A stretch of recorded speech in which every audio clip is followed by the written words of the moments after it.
কলকাতার আমডাক। আজকের পর্বে আমরা আলোচনা করব প্রথমে দুজন বিক্রেতা নিয়ে তো আমরা আলোচনা অনেকবার করেছি। বিক্রেতা নয়, ক্রেতাকে নিয়ে, যারা কিনতে আসতেন, বেচতে নয়। এদের মধ্যে একজনকে আজকাল আর প্রায় দেখাই যায় না, কেননা আমি যাদের কথা বললাম তাদের অনেকেই আজকাল আর দেখা যায় না, কেননা আজকাল টিনের পাত্র করে তেল বিক্রি, ঘি বিক্রি কিছুই প্রায় হয় না। এরা বিহার থেকে আসা মানুষ, বেশিরভাগই অবাঙালি, ধর্মে মুসলমান, হতদরিদ্র পরিবার থেকে আসা, একদম দারিদ্র সীমার নিচের জায়গা থেকে আসা। এই মানুষগুলো পুরনো তেলের টিন, ঘিয়ের টিন, বিস্কুটের টিন, জানেন তো তখনকার দিনে বিস্কুটও পাওয়া যেত টিনে করে। কিন্তু আমাদের একেবারে ছোটোবেলায় হান্টলি পামার উঠে গেছে, কিন্তু ব্রিটানিয়া বিস্কুট কোম্পানি তখনও ছিল। এখন তো শুনি ব্রিটানিয়া হস্তান্তর হয়ে গেছে, কি সমস্ত জানি না আমি ঠিক। তো তখন হান্টলি পামার তাদের জিনিসপত্র সব ব্রিটানিয়াকে দিয়ে চলে যায়। আর খুব ছোটোবেলায় আমরা কয়েকবার হয়তো হান্টলি পামার পেয়েছি। যাই হোক, তো এই সমস্ত খালি ক্যানেস্তারের দাম ছিল, টিনের দাম ছিল। তো এরা পাড়ায় পাড়ায় হাঁপ দিয়ে বেড়াতো, ক্যানেস্তারা ক্যানেস্তারা বেচবে মা, ক্যানেস্তারা খালি, ক্যানেস্তারা খালি টিন, তেলের টিন, ঘিয়ের টিন, বিস্কুটের টিন। এরা খালি ক্যানেস্তারা কিনতে আসতো। প্রশ্ন হলো, এত খালি ক্যানেস্তারা কি হতো? রিফিল? না, সব কিছু না। এগুলো কেটে খুব কম দামের মগ, ছোটো ছোটো বালতি, এগুলোর সঙ্গে যেগুলো গোল টিন, সেগুলোর সঙ্গে হ্যান্ডেল জুড়ে দিয়ে ছোটো বালতি ইত্যাদি প্রভৃতি করে বাজারে খুব কম দামে বিক্রি হতো। কখনো রং করতো, কখনো রং করতো না। ভারত মার্কা তেলের, সর্ষের তেলের দুটো ফ্ল্যাগ সেই চেয়ারটা থাকতো। তখনও গণেশ পাওয়া যেত, জানেন তো। যতদূর মনে পড়ছে সবুজ হলুদ এরকম একটা কি কম্বিনেশনে সুন্দর প্রিন্টেড টিন করতো। আচ্ছা, তো এই ক্যানেস্তারা এরা কিনতে আসতো। আর আসতো শনি রবি ছুটির দিন, একেবারে অবশ্যম্ভাবীভাবে আসবে। একটু বেলা অব্দি ঘুমানোর জোর ছিল না। আসতো পুরনো কাগজ, প্রাণা কাগজ বিক্রি, প্রাণা কাগজ বিক্রি করবে। এই কাগজওয়ালারা আমাদের কাছে বাংলা কাগজ, ইংরেজি কাগজের থেকে 8 আনা, 1 টাকা, তখনকার দিনে 1 টাকা 8 আনা অনেক, সেরে কম দিয়ে কিনতো।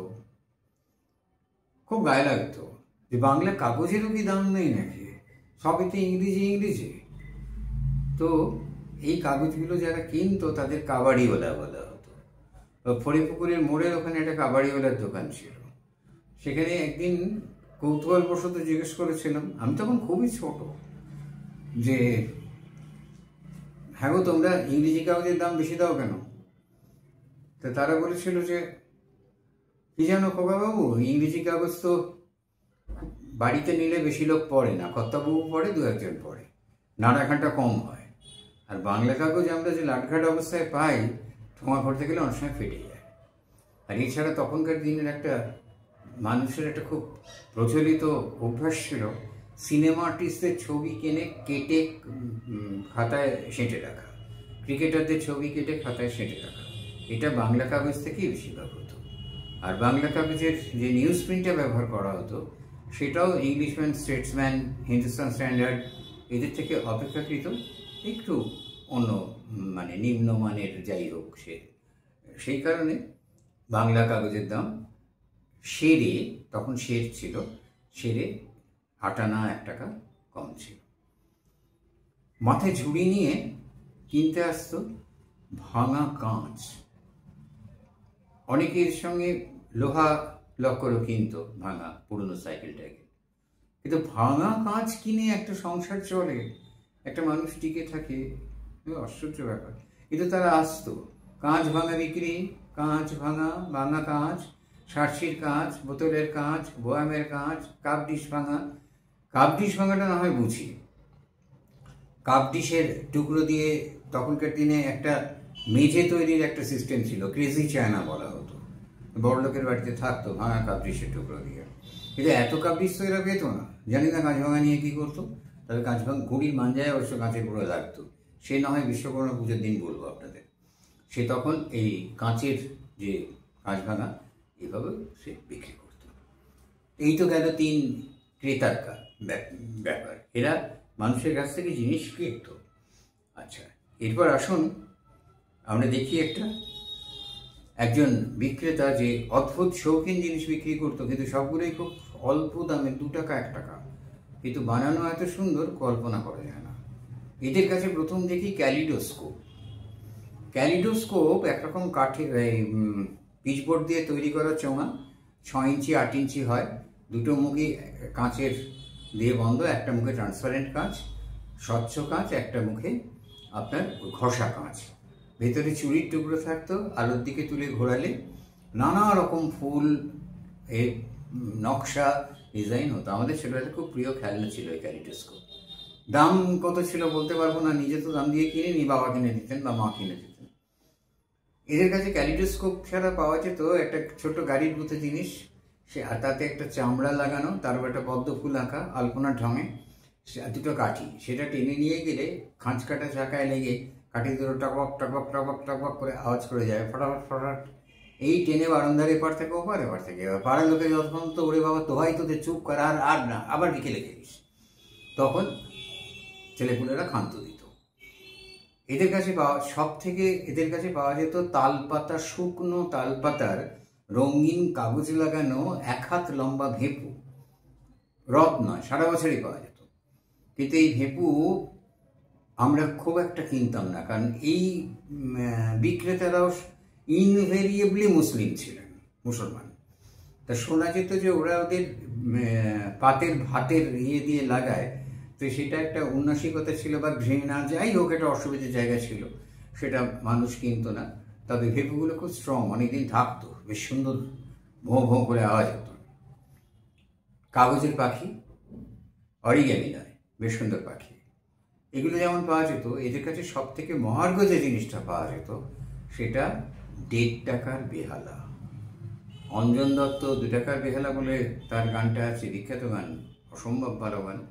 তাই এই যে বেহালাটা পাওয়া যেত, মাটির একটা ছোট ভাঁড়ের মতো, তার মুখে চামড়ার ছাউনি, বাঁশ দিয়ে করা রয়েছে দণ্ডটা, 2 কান 2 তার, আর সঙ্গে এইটুকু ধনুকের আকৃতি কঞ্চি বাঁকিয়ে ওই বেলাঞ্চি দিত ওরা। বেলাঞ্চি মানে ঘোড়ার লেজ থেকে তৈরি সুতোর মতো, যা দিয়ে আগেকার দিনে, এখন তো সিনথেটিক হয়, এসরাজ, বেহালা, চেলো, এদের ছড় তৈরি হয়, তো এখন কিন্তু সিনথেটিক। তো সেই বেলাঞ্চি লাগানো, 3-4-5 কুচি বেলাঞ্চি লাগানো, ব্যাস হয়ে গেল। আর সেটাকে বেঁধে দিত ওরা, আর সঙ্গে রজন দিতে হয় ইয়েতে, ওই বেলাঞ্চিতে, ছড়ে, নইলে বাজে না। সেই রজন দিত তারা ছড়ে, সেই রজন দিয়ে সুন্দর আওয়াজ বেরোতো। তো ওরা 2 আঙুল দিয়ে এইরকমভাবে বুকের সঙ্গে ঠেসে ধরে, বেহালা যেরকম ধরে, 2 আঙুল দিয়ে এরকম ছড় দিয়ে অপূর্ব সঙ্গীত লহরী তুলত। প্রায় সবাই একটাই সুর বাজাতো, শুনলে আমাদের মনে হচ্ছে উঠিতে কিশোরী, বসিতে কিশোরী, কিশোরী কিশোরী, সেই ব্যাপারটা। কিন্তু জানি না ওরা সেটা বাজাতো কিনা। তো এইটার ওপরে ভীষণ ঝোঁক ছিল আমাদের, আমরা কিনতাম, কিন্তু কিছুতেই বাজাতে পারতাম না, অসম্ভব। ওই ক্যাঁকো কয়েকদিন করার পরে হয়ে গেল, সব মিটে গেল, জিনিসটা আস্তে আস্তে খুলে ভেঙে নষ্ট হয়ে গেল। এদের কাছে পাওয়া যেত বাঁশের বাঁশি, আরবাঁশিও পাওয়া যেত। আরবাঁশি কেনার দুঃসাহস ছিল না, কারণ আরবাঁশি তখন জানতাম না, হোমিওপ্যাথি শিশিতে ফুঁ দিয়ে অভ্যাস করে নিয়ে আরবাঁশি বাজাতে সহজেই বাজানো যায়, জানতাম না। সোজা এক ধরনের বাঁশির পেছন দিকটা টিপা একটু, সেটাতে মুখ দিয়ে চমৎকার বাজানো যেত। 6টা ছিদ্রই ছিল। আমার খুব ক্ষোভ ছিল 7টা নয় কেন সারেগামার জন্য, তখন বুঝিনি একই ছিদ্রে হাত দিয়ে সবগুলো সুর বের করা যায়। তো যাই হোক, এই বাঁশি একটা খুব মহার্ঘ জিনিস ছিল। বাঁশির দাম ছিল 8 আনা। বাঁশি কিন্তু একটু দু চারটে কলি না বাবা, 1 কলির একটু 1/4 অংশ বা কিছু একটু আদল এই বাঁশিতে তুলতে পারতাম। এই বাঁশি ছিল একটা সুন্দর খেলনার জিনিস। এরা ডাকাডাকি করতো না, আর এদের হাতে থাকতো এরকম একটা পতিঙ্গের মতো একটা ব্যাপার। পতিঙ্গে পাওয়া যেত এদের কাছে। পতিঙ্গে মানে হচ্ছে এই পাখার মতো কাগজে, সেটা নিয়ে ছুটলে বনবন বনবন করে করে, এটাও খুব ইন্টারেস্টিং খেলনা ছিল। আর এদের কাছে পাওয়া যেত ওই এরম কড়কড় করে ঘোরালে কড় করে একটা আওয়াজ হয়, সেই জিনিসটা খুব ওরা ওইটা ঘুরিয়ে যেত পাড়া দিয়ে। এটা বেশ ভালো বিক্রি ছিল। আজকে যে বিক্রেতার কথাটা সব শেষে বলবো বলে আজকে শেষ করবো যেটা, তিনি হচ্ছেন গ্রীষ্মকালের দুপুরে একজন ডাব বিক্রেতা। তো এই মানুষটি ডাব বিক্রি করতে আসতেন মাথায় ডাবের বোঝা নিয়ে। তার শুধু 2টো শব্দ বলতেন, ডাব ডাব ডাব ডাব। বিরাট গলা, ভারী গলা। আমরা গুনতাম দুপুরবেলা খাওয়া দাওয়ার পর গরমের ছুটিতে বিছানায় শুয়ে আছে, আর কাজকর্ম নেই, ঘুমও আসছে না, পাশে বইটা রাখা আছে। পর্দা সরালে ঘরে আলো আসবে, অন্যরা রেগে যাবে, পড়তে পারছি না বইটা। তো ওই শুয়ে শুয়ে ডাব ডাব ওই চিৎকারটা গুনতাম। 20 বার 25 বার শোনা যেত। মানে ভাবুন কি ভয়ঙ্কর চেঁচিয়ে সে ডাব ডাব ডাব ডাব ডাব ডাব ডাকছে। এটা শেষ বলেছিলাম আজকে না, দুপুরের কথা যখন উঠলোই তখন আরেকজনের কথা বলি। ইনি ছিলেন কাঁসার বাসন বিক্রেতা। কাঁসার বাসন একটা অত্যন্ত মহার্ঘ জিনিস, চিরকালই কাঁসার বাসন মহার্ঘ জিনিস। কাঁসার বাসন কোনোকালেই খুব একটা মানে আভিজাত্য নেই এরম ব্যাপার না, কাঁসার বাসন একটা আলাদা আভিজাত্য থাকে। তা কাঁসার বাসন যিনি বিক্রি করতে আসতেন তিনি উত্তরপ্রদেশীয় মানুষ। ধুতি পরার ধরনটা উত্তরপ্রদেশের মধ্যে ছিল, এখন বুঝি, তখন বুঝতাম না, তখন তো বাচ্চা ছিল। তো সেই কাঁসার বাসন মানুষটি হাতে একটা কাঁসি থাকতো, ঢং ঢং করে বাজাতেন। ভারী উদাস লাগতো সেই বাজনা শুনে। সকালবেলা ভোরবেলা 4টের সময় যখন ট্রাম বেরোতো শ্যামবাজার ট্রাম ডিপো থেকে, তখন ট্রামের আওয়াজটা শুনে মনটা যেন কেমন করতো, সেটা মনই বোঝে। আর ওই দুপুরবেলা নির্জন দুপুরে কোথাও কোনো মাঝে মাঝে চিলের ডাক, সে তার মধ্যে থেকে ওই ঢং ঢং ঢং শব্দটা মনটাকে কেমন করে দিত। এর হাতে একটা ঘোড়া থাকতো, এর পেছনে একজন বাহক সমস্ত বাসনের চুবড়িটা মাথায় নিতেন, ঝুড়িটা, আর এর হাতে থাকতো একটা ঘোড়া। ঘোড়া জিনিসটা কলসি নয়, পেতলের ঘোড়া, ভরণ জাতীয় পেতলের ঘোড়া। আর এটা দেবী ঘটের এলার্জ ফর্ম, খুব সুন্দর জিনিস, ঘর সাজানোও যায় ঘোড়া দিয়ে। তো সেই ঘোড়া থাকতো। আর ইনি মাঝে মাঝে হাঁক দিতেন, খাগড়াই কাঁসার বাসন, বহরমপুর কাঁসার বাসন, মুর্শিদাবাদের বাসন, এই সমস্ত ভালো ভালো জায়গাগুলো যেসব জায়গায় বাসন পাওয়া যায়।